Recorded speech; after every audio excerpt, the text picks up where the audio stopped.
Hello guys, welcome back to my YouTube channel learning help. दोस्तों, आज आपका stray round की काउंसलिंग स्टार्ट हो चुकी है नर्सिंग की। तो हम आपको बताएंगे आपको किस तरीके से काउंसलिंग करवानी है। काउंसलिंग के टाइम बैठने से पहले आपको कैसे कैसे कॉलेज फिल करना है, कौन सी गलतियाँ हैं जो आपको नहीं करनी है। और आपको कुछ भी समझ नहीं आ रहा तो हम आपको इस वीडियो में बताएंगे, आप उस तरह से उन चीज़ों को फॉलो कीजिएगा।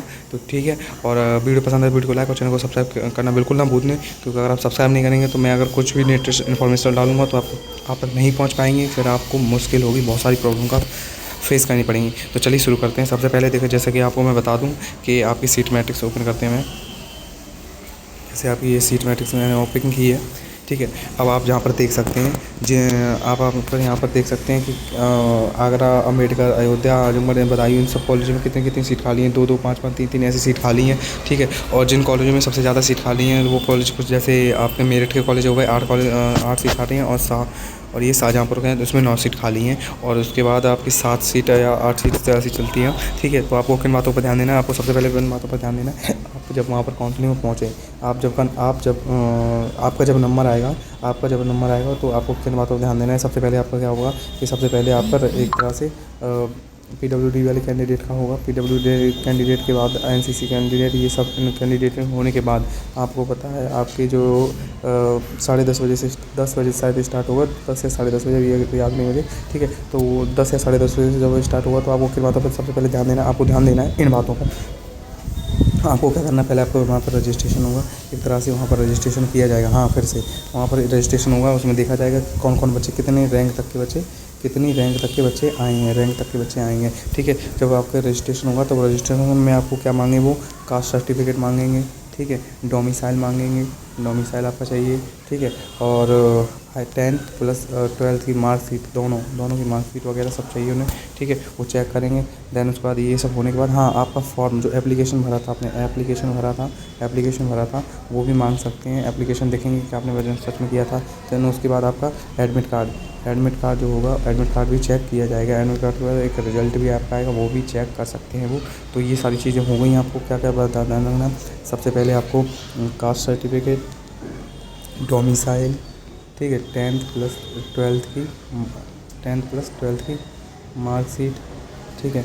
और उसके बाद एप्लीकेशन फॉर्म के बाद आपका एप्लीकेशन फॉर्म हो गया। दैन उसके बाद एडमिट कार्ड हो गया और इसका वेरिफिकेशन कोड, ठीक है, वेरिफिकेशन कोड। ये सब डॉक्यूमेंट जो है आपके वहाँ पे रजिस्ट्रेशन के टाइम वो आपके मांग सकते हैं। जब आप अंदर जाएंगे तब आपका नंबर आएगा, वहाँ पर लाइन लगाई जाएगी, लाइन में आपको सब ऐसे खड़ा कर दिया जाएगा। फिर एक एक करके बारी सब बच्चे का नंबर आएगा। फिर उसके बाद जब आपका नंबर आएगा तो आपसे डॉक्यूमेंट सब मांगे जाएंगे, ठीक है। अच्छा, अब आपको किन बातों पर ध्यान देना है? जैसे ही आपका रजिस्ट्रेशन हो जाए, वहाँ पर रजिस्ट्रेशन होगा, दैन उसके बाद वेरिफिकेशन होगा। दैन उसके बाद आपको बैठा दिया जाएगा, आपसे बोल दिया जाएगा आप वेट कीजिए, ठीक है। आप वेट कीजिए। वेट करने के बाद वो 15 से 30 मिनट बाद अनाउंसमेंट करेंगे। अनाउंसमेंट होगी जिसमें आपसे बोला जाएगा कि जिसमें आप अनाउंसमेंट में ये बोला जाएगा कि जैसे मान लीजिए रैंक, ऐसे बोला जाएगा रैंक 414 आ जाएँ, 832 आ जाएँ, 600 अब तो ज़्यादा आ गया, 992 आ जाएँ, 999 आ जाएँ, 1000 रैंक तक के आ जाएँ, ठीक है। फिर उसके बाद 1100 रैंक वाला, 1200 रैंक वाला, फिर ऐसे 1300, 1500 ऐसे करके बुलाया जाएगा, ठीक है। तो जितने भी बच्चे वहाँ पर होंगे उन सबको बुलाया जाएगा, आपको बुलाया जाएगा। फिर आपकी काउंसलिंग स्टार्ट होती ही फिर जब आपका नंबर आएगा, जैसे आपका नंबर आएगा फिर वहाँ पर आपको ऊपर भेजा जाएगा। ऊपर भेजने पर वहाँ पर कोई काउंसलिंग सीट अलॉटमेंट होगी और सीट अलॉटमेंट होगी तो वहाँ पर आपको क्या होगा, जैसे सीट अलॉटमेंट होगी, सीट अलॉटमेंट पे जैसे आपका नंबर आएगा तो वहाँ आपसे पूछा जाएगा आपको कौन सा कॉलेज लेना है। जब आप अपना कॉलेज सिलेक्ट करके जाएंगे, जैसे अब मैं तो आपसे कहूँगा कि आप लिस्ट बना लीजिए अभी।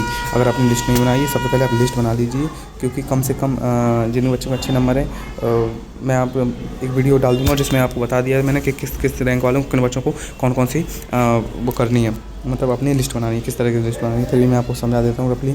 जैसे जिनकी 1 से लेकर 2000 रैंक वाले हैं वो अपने कम से कम 10 कॉलेज तो सिलेक्ट कर लें, 10 नहीं बल्कि 15 कॉलेज सेलेक्ट कर लें, ठीक है। गवर्नमेंट अगर जैसे वो लेना चाहें या प्राइवेट को लेना चाहें तो 15 कॉलेज में उनको मिल जाएगा, ठीक है। अच्छा, इसके बाद बात की जाए 2000 से लेकर के 5000 रैंक तक वाले बच्चे की। तो 5000 रैंक वाले बच्चे क्या कीजिए, आप कम से कम आप भी 15 से 16 कॉलेज सेलेक्ट कर लीजिए, ठीक है। आपको कॉलेज मिल जाएगा। दैन उसके बाद 5000 से लेकर के 10,000 जिनकी रैंक है बच्चों की, वो कम से कम 20 से 25 कॉलेज सिलेक्ट कर लें, ठीक है। अगर जैसे आप प्राइवेट कॉलेज ले जाना चाहते हैं तो आपसे 20 से 25 कॉलेज सिलेक्ट करें, आपको मिल जाएगा। दैन उसके बाद आपकी बात की जाए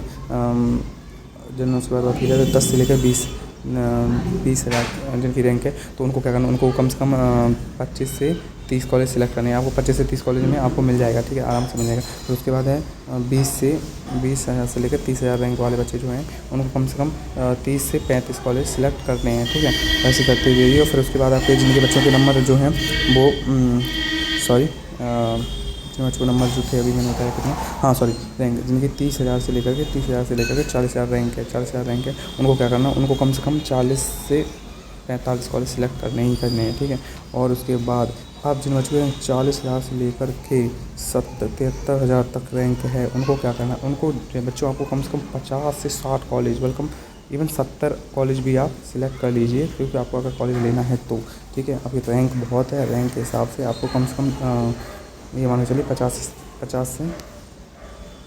से 70 कॉलेज सेलेक्ट करने पड़ेंगे, ठीक है, तभी आपको कॉलेज मिलेगा, ठीक है। अब आप ये देख लीजिए जो आप कॉलेज सेलेक्ट कर रहे हैं वो NIC से अप्रूव हो, ठीक है, सॉरी INC से अप्रूव हो, INC से अप्रूव हो, ठीक है, अप्रूव हो तभी आप उस कॉलेज को सिलेक्ट कीजिएगा, ठीक है। और अगर वो कॉलेज जो है आपको INC से अप्रूव नहीं है देन उसके बाद उसे फिल मत कीजिएगा, ठीक है। अच्छा, अब बात की जाए जिन बच्चों को अगर जैसे कॉलेज लेना है, कुछ बच्चे हैं जो गवर्नमेंट कॉलेज के लिए ही जा रहे हैं, गवर्नमेंट कॉलेज के लिए उन्हें प्राइवेट उन्हें नहीं लेना है, तो वो क्या करें बच्चों, मैंने आपके लिए क्रैश कोर्स लॉन्च कर दिया है, क्रैश कोर्स लॉन्च कर दिया था। एक तरह से मैंने जो सीरीज़ लॉन्च की है मैंने डाल दी है, जीत सीरीज़ नाम से स्टार्ट की है, ठीक है, जीत सीरीज़ नाम से स्टार्ट किया है मैंने, जो कि मैं आप कुछ ही दिनों में बस स्टार्ट करने वाला हूँ। मैंने आपका टीजर रिलीज कर दिया है, आप देख सकते हो उसमें जा कर के, ठीक है, जिसमें हम बच्चों को बिल्कुल फ्री पढ़ाएंगे, बिल्कुल फ्री, एकदम 1 भी रुपये कोई हम उनसे चार्ज नहीं करेंगे, हम आपको फ्री पढ़ाएंगे पूरा।